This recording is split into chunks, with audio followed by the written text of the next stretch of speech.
So you have this one story about a kid who's basically living on the streets right now. Mm-hmm. Is he HIV positive? No, he's not HIV positive. Was not born with infected, at least with HIV. But with his lifestyle that he's taking now, then there's always a risk again. What's his name? His name is Cesar, and he's 9 years old.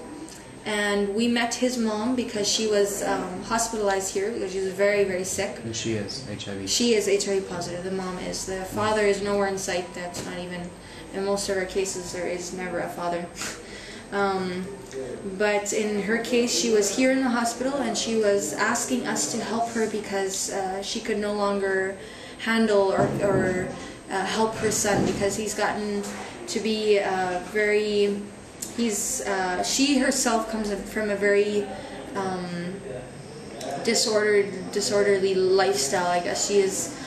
She's been a drug addict. She's been in basically has had several kids that she's given away. She's full of all of her arm is full of scars from the times that she's cut herself, tried to commit suicide. She's full of tattoos and has been in a very how do you say it in English? Just a extreme lifestyle as far as that goes. Disorder, how do you say that? Completely crazy lifestyle, yeah, exactly. And so that is her background there. But she has her 9-year-old son that she doesn't know what to do with anymore.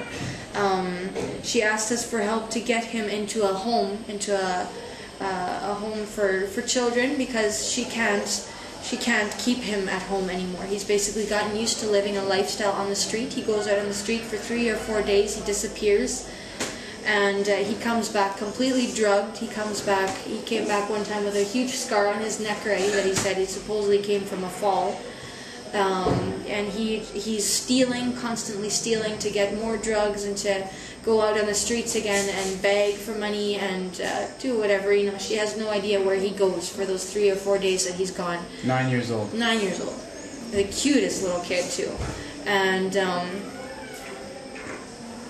so she was asking for help to have him put in a home where he would be able to be taken out of that and to be saved from that future, from that lifestyle that he's learning right now already. And so we looked into a home for him that I was recommended through Red Viva, through my friend Anya. And that home was not able to take him right now because they're specifically a home that takes kids that are completely abandoned, that have no more family ties anymore. And so they were a little bit, very hesitant to take him because they're afraid that with a mom with HIV that is sick right now and that can't take care of him right now will one day come back and say, oh, I want him back now that I see that he's all better and he's healthy and I want him back now. And so they don't want to, it can be a whole legal issue there, and so they don't want to take on cases like that. And so we are looking into another home right now, but with the holidays and with the end of the year and with vacation, it's very complicated. So in the meantime, he continues to just be at home there, and it's a little bit of a sad, like it's a time where you want to be able to respond quickly, but you're not able to. The home that we're looking into right now has more than 200 kids already, but they said that in the meantime, now in January, they would be able to take him. So we have to start the process of getting all of his documents in order and helping the mom to be able to get that all in process. But that is, again, one of the areas where we want to be able to be here as far as intervention in situations where we see that there is help needed for the child. Has he come here at all to do so? He has, yeah.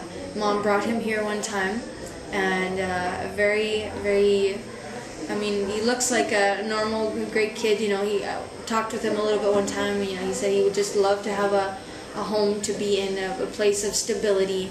And you could just see that in what he did express, that was his heart's desire. And yet they get so used to that liberty of living on the streets and that freedom that they have.